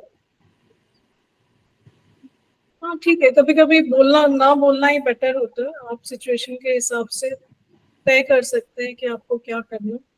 पर आप जो भी अभ्यास कीजिए, चाहे आप लिखने का अभ्यास कीजिए, जप कीजिए, रेगुलर यज्ञ कीजिए, यज्ञ का बहुत फायदा होता है। वो इसलिए कि आपके वो परिवार के सदस्य जो जो अपने पे काम नहीं कर रहे, है ना, हर व्यक्ति तो अपने पे काम नहीं कर रहा है, आप कर रहे हो। तो विनीता, आप म्यूट कर सकते हो माइक्रोफोन, है ना। तो जो व्यक्ति परिवार के अपने पे काम नहीं कर रहे हैं, जब हम यज्ञ करते हैं तो उन सभी को फायदा हो सके तो आप जो नैनो यज्ञ कुंड है, तो इतना छोटा सा है, उसको आप कहीं भी रख के यज्ञ कर सकते हो। 24 आहुति तो बहुत आसानी से आप, है ना, सुबह आप बहुत आसानी से आप कर सकते हो। तो उसका अगर आप अभ्यास बना लें, अगर सुबह नहीं संभव है तो जिस भी समय संभव है, यज्ञ से आपको रिजल्ट बहुत ज्यादा मिलेगा, बहुत ज्यादा आपको उसमें फायदा देखने को मिलेगा कि हाँ, फैमिली को भी, पूरे परिवार को उससे पोषण मिल जाता है आपके माध्यम से, है ना। ताकि क्योंकि हम अकेले आगे बढ़ेंगे ना, उसमें वो वर्क नहीं करता, प्रैक्टिकल नहीं होता, है ना। हमें परिवार को, समाज को लेकर ही बढ़ना होता है। तो बाकी सारा काम आप अपने ऊपर करिए, पर परिवार के लिए एक काम जरूर कीजिए आप, कि हो सके तो यज्ञ कीजिए। केवल 24 आहुति, 15 मिनट से ज्यादा का समय नहीं लगता है, लेकिन पूरा घर का वातावरण सकारात्मक हो जाए, पूरे घर का वातावरण। पहला तो साइकोलॉजिकल जो एनवायरनमेंट है वो ठीक होता है, उसके साथ ही फिजिकली भी बहुत फायदा होता है। जो भी इन्फेक्शन वगैरह घर पे है, कीटाणु है, वो सारा, मतलब जिनके तो बहुत छोटे बच्चे हैं उनके लिए तो सैनिटाइज कर रहे हो आप पूरा एनवायरनमेंट, लिटरली। तो आप इम्यून पावर उसकी बहुत ज्यादा बढ़ा दोगे यज्ञ के माध्यम से, है ना। लेकिन बच्चे को धुएं में एकदम डायरेक्टली मत रखिए, थोड़ा सा, अगर आप यज्ञ ठीक से करते हैं तो धुआं होता ही नहीं है, पर तो भी धुआं है तो थोड़ा उसकी आंखों को बचा के थोड़ा सा ध्यान पूर्वक कीजिए। तो अगर हो सके तो आप कोई अभ्यास पकड़िए, है ना।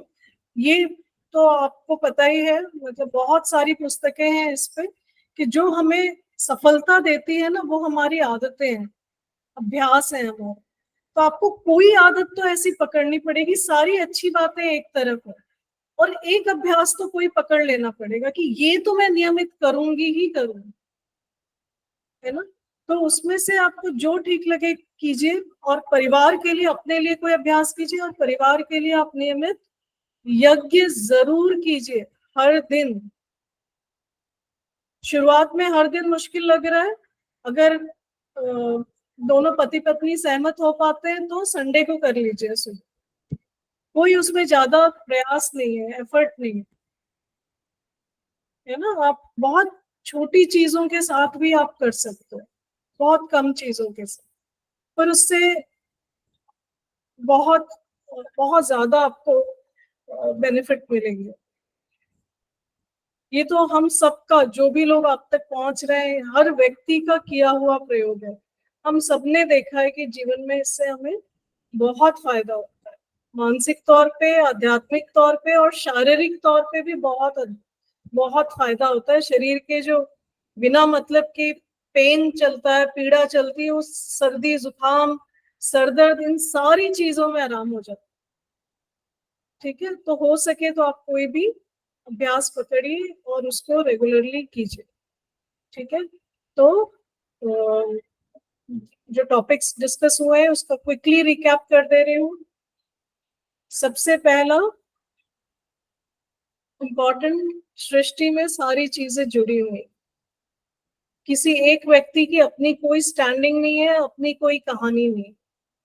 ठीक है, हर चीज जुड़ी हुई है, सब चीज जुड़ा हुआ है, आपका मन भी जुड़ा है, विचार भी जुड़े हैं, आप जो सोचते हो वो भी फैलता है पूरे वातावरण,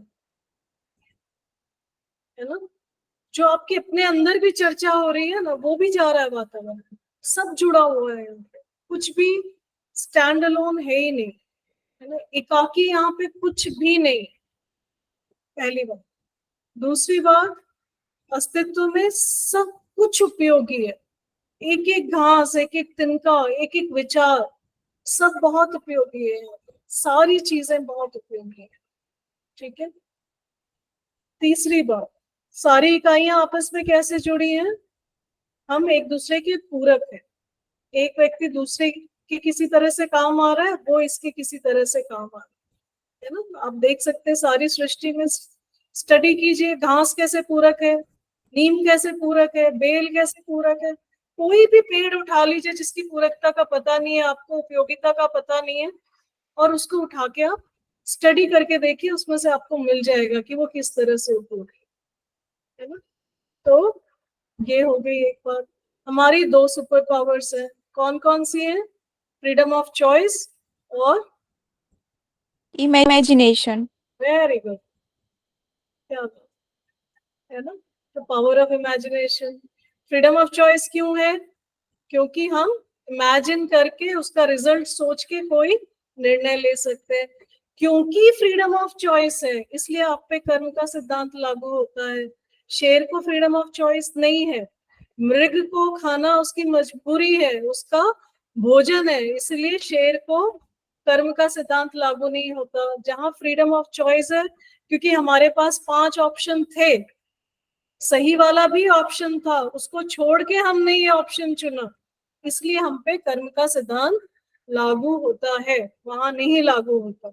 एक मजे की बात देखिए आप, शेर है ना, हिरण को खा जाता है, उसका भोजन है, पर हिरण को खाने से कभी कोई आपने जंगल की कहानी सुनी है कि शेर ने हिरण को खाया तो हिरण एक्सटिंक्ट हो गया, किसी ने सुनी है ऐसी कहानी?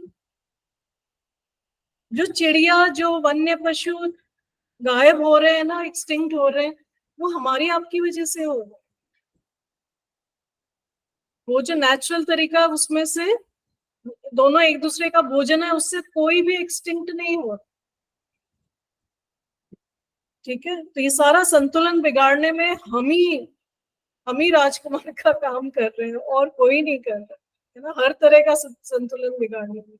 तो हमें अपनी चॉइसेस को, हमें फ्रीडम ऑफ चॉइस इसलिए मिली थी कि हम इस धरती को और सुंदर और बढ़िया बना, है ना कि हम उसका नुकसान करें। एक मानव है, फिर पशु पक्षी है, वनस्पति जगत है, और पूरा जड़ जो भी है, 118 एलिमेंट्स जो भी हमने पढ़े थे, ऑक्सीजन, नाइट्रोजन, जो भी हमने पढ़े थे, कार्बन वगैरह सब उसमें आ जाता है ना, तो जड़ संसार है पूरा। ये तीनों मिला के इस तरह से जीते हैं कि पृथ्वी को कोई खतरा इनसे नहीं होता। हम एक मानव, एक मात्र, उसमें भी शरीर कैसे काम कर रहा है, जैसे बताया गया वैसे ही काम कर रहा है ना, शरीर भी अपने हिसाब से काम कर रहा है। एक केवल बुद्धि है जिसको भगवान ने छूट दी है निर्णय लेने की, उस छूट के आधार पे ही हमने इतनी गड़बड़ी फैला दी है कि सबका अस्तित्व संकट में आ गया, है ना। तो ये जो चॉइसेस हैं, इसको बहुत गंभीरता से देखने की जरूरत है कि हम चुनाव क्या कर, है ना। हर व्यक्ति को चुनाव की छूट है, हर चुनाव का परिणाम है, हर चुनाव, छोटे से छोटे, बड़े से बड़े चुनाव का परिणाम है। बेस्ट तरीका क्या है चुनाव का, मेरे मन को क्या, मन के लिए क्या सही है, शरीर के लिए क्या हितकारी है, परिवार के लिए क्या हितकारी है, समाज के लिए क्या हितकारी है, सारी प्रकृति के लिए क्या हितकारी है, वो ऑप्शन जिसमें सब में टिक लगता हो, वो सही ऑप्शन। सिंपल है, ठीक है। इतना भी कर ले तो कर्मयोग हो जाता है, इतना ही कर ले तो कर्मयोग हो जाता है, ठीक है। बहुत बड़ी साधना है वो अपने आप, ठीक है। दूसरा हम देखते हैं हमारे व्यक्तित्व का एक पहलू है जो व्यक्त हो रहा है, जो हमारा व्यवहार है, हम दो तरह से व्यक्त होते हैं, पहला व्यवहार और दूसरा कार्य। तो कार्य हमने आपको बता दिया, हमको डिसीजंस अगर हम इस तरह से ले सके तो वो अभी हमने जो चर्चा की। और व्यवहार में जो हमारा विचार संस्थान है वो बहुत बड़ा रोल प्ले करता है। उसमें क्या क्या है, हमारा मन है, मन किस तरह से काम करता है, मन 24 घंटे एक्सपीरियंस कर रहा है, ठीक है, उसको सही गलत नहीं पता, उसको विवेक नहीं है, वो केवल एक्सपीरियंस करता है और मजे लेता है, ठीक है, मन के पास विवेक नहीं। तो अगर आप वो व्यक्ति हैं जो मन के अनुसार काम करते हैं, तब आपको बहुत बहुत संभलने की जरूरत है, क्योंकि मन के पास विवेक नहीं है ना। तो अगर आप मन को फॉलो कर रहे हैं तो आप विवेक को नहीं फॉलो कर, है ना। मन का बॉस है एक, वो है वृत्तियां। वृत्तियां यानी हमारे अभ्यास जो हमें गहरे जम गए हैं, हमको अच्छा लगे ना लगे हम वो करते ही हैं, क्योंकि हमें वो करने में मजा आता है। फिर क्या है, विचार। विचार जो हमारी बातचीत अपने साथ चलती रहती है, ये करूं ये ना करूं, ऐसा करना ठीक है नहीं करना ठीक है, ये सारी जो वार्तालाप अंदर चलता रहता है वो सारा विचार है।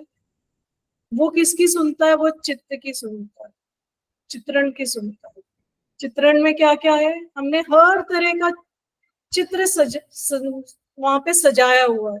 अगर मैं सूरज बोलूंगी तो आपका चित्त में सूरज का पिक्चर उभर आए, है ना। मैं हिरन बोलूंगी तो हिरन दिख जाए। हमने हर चीज का चित्र बनाया हुआ है ना। तो हमने जो हर हर चीज का, हमने संबंधियों के भी चित्र बना रखे हैं कि उनको कैसा होना चाहिए, हमने भाव के भी चित्र बना रखे हैं, हमने हर शब्द का अपना अर्थ बना रखा है ना। किसी के लिए सम्मान का कुछ मीनिंग है, किसी के लिए सम्मान का कुछ और मीनिंग। हमने अपनी जो भी हमने पहले सुना और ठीक लगा उसके हिसाब से अपने चित्त में चीजें सजा रखी। शब्द भी है और उनके चित्र भी है और उनका मीनिंग भी है ना। कभी ये सही है और कभी ये गलत है। और उसमें वहां पे और भी क्या क्या हमने सजा रखा है, बहुत सारा डिस्क्रिमिनेशन है, यानी कि भेदभाव है कि ये सही है ये गलत है ना। गोरे लोग अच्छे होते हैं, काले बहुत बेकार होते हैं। कोई कहता है काले बहुत अच्छे होते हैं, गोरे बहुत बेकार होते हैं। साउथ इंडियन होंगे तो ऐसा होगा, नॉर्थ इंडियन है तो ऐसे हैं, है ना। गुजरात के हैं तो ऐसे होंगे, बंगाली होंगे तो ऐसे होंगे, अमेरिकन ऐसे होंगे। ऐसा सब बहुत सजा रखा है हमने। अमीर होगा तो ऐसा होगा, स्त्री होगी तो ऐसा होगा, पुरुष होगे तो ऐसा होगा। ऐसा सब हजार चीजें हमारे चित्त में है ना। जितनी संख्या इन चीजों की ज्यादा है उतना हमारा व्यवहार गड़बड़ है, ठीक है। तो चित्त को देखने की जरूरत है और उसे ठीक से सजाने की जरूरत है ना। बच्चे के सामने जब हम गलत अर्थ रखते हैं शब्दों के, तो उसके चित्त में जाके गलत मीनिंग स्टोर हो जाता। ये सबसे बड़ा नुकसान है जो पेरेंट्स बच्चों के साथ करते हैं, है ना। हमें किसी चीज का मतलब नहीं पता, हम कुछ उल्टा पुल्टा ऐसे ही बोल दिया कि बच्चे को क्या समझ में आ रहा है, वो जाके उसके चित्त में स्टोर हो गया। अब उसको सही मीनिंग रखने के लिए क्या करना पड़ेगा, गलत को मिटाना पड़ेगा जाके चित्त से, तब सही वाला स्टोर कर पाए। तो उसको बहुत सारा काम करना पड़ता है हमारी छोटी छोटी ये गलतियों से। तो हमें क्या करना है, बच्चा 2-2.5 साल का हो उससे पहले हमें खूब सारी जानकारी इकट्ठी कर लेना। वो जैसे ही बोलना शुरू करेगा हजारों सवाल पूछेगा, बस वही टाइम है उसको ज्ञान देने की। और ये प्रक्रिया कितने समय चलेगी, 2-2.5 साल खूब जोरदार चलती है। वो कहीं नहीं जा रहा सवाल पूछने, आपके पास आपकी 100% जिम्मेदारी है कि उसको सही उत्तर दे, ईमानदारी से दे। नहीं पता है तो कह दे कि कल बताएंगे, यहाँ वहां ढूंढिए, पढ़िए और सही उत्तर दीजिए। अपने ही बच्चे को गुमराह मत करे, मिसगाइड मत करे। चांद पूछ रहा है तो चांद ही बताइए, सूरज पूछ रहा है तो सूरज ही बताइए। कठिन सवाल है, सेक्स पूछ रहा है तो सेक्स ही बताइए, उसको गुमराह मत करिए, वो बहुत इंटेलिजेंट है, वो सब समझता है। आत्मा की कोई उम्र नहीं होती। हमने मान लिया कि वो शब्द ठीक से नहीं बोलता तो वो बेवकूफ है, उसकी भाषा नहीं बनी अभी तो वो बेवकूफ है, वो नहीं है। पूरा समय घर पे है तो पूरा समय वो रिसेप्टिव है, वो ऑब्जर्वेशन से ही सीख रहा है, वो हमारे शब्द सुन सुन के सीख रहा है। ठीक है, तो बहुत बड़ी जिम्मेदारी है जब हम 2 से 4 साल का जो समय है, 5 साल का, जब हम बच्चों के साथ बिताते हैं, बच्चे ने हमको अपना सुपर हीरो मान रखा है उस समय, उसके साथ धोखा नहीं करना है। ठीक है। थोड़ा बहुत पढ़ के मेहनत करके अभी से हमें मजबूत हो जाना है, वो जैसे ही सवाल करेगा हम सही उत्तर दें, ईमानदारी से उत्तर दें। ठीक है, तो हमारे बीच में जब वो बड़ा होगा और उसे सही उत्तर पता चलेगा तो हमसे नाराज नहीं होगा, हमारे लिए उसके मन में अविश्वास नहीं होगा कि इन्हें पता नहीं है फिर भी बताता है, वो हमें किसी हाल में नहीं कर। ठीक है, उसके पास वो सारा समय हमको देता है ये 2-2.5 साल में, वो कहीं नहीं जाता, बस हमसे बात करना चाहता है, वही समय हमें उसको देना पड़ेगा, पूरी तरह से पूरा समय लगाना पड़ेगा उसके साथ, है ना। उसके साथ जितनी हो सकेगी हम बातचीत करेंगे, जितना हो सकेगा वो समय लगाएंगे। उसके बाद वो स्कूल जाने लगेगा, उसके दोस्त बनेंगे, उसका अपना सोशल सर्कल बनेगा, फिर वो उतना समय नहीं देगा। बस यही जो बचपन का 2-3-4 साल का समय है, यही कीमती समय।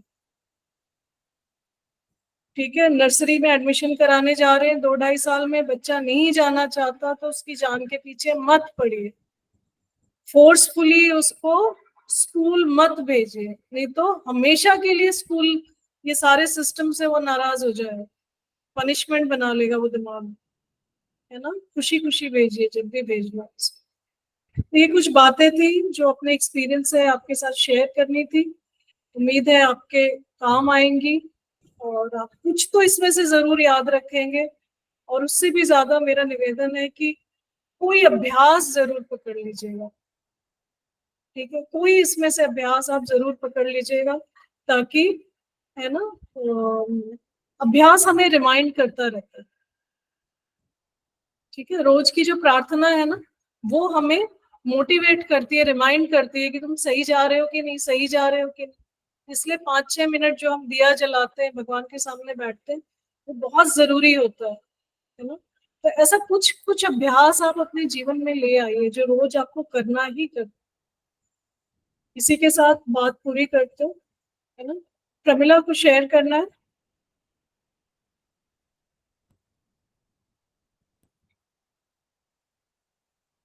ठीक है, तो हम बात पूरी करते हैं यहाँ पर। हाँ, सब लोग मैंने भी सबसे बहुत सीखा। Thank you all. I was attending the course so it was nice. Thank you all. Thank you Pramila. ठीक है, ओम पूर्णमदः पूर्णमिदं पूर्णात् पूर्णमुदच्यते पूर्णस्य पूर्णमादाय पूर्णमेवावशिष्यते। ओम शांति शांति शांति, सर्वरिष्टासु शांतिर्भवतु। सभी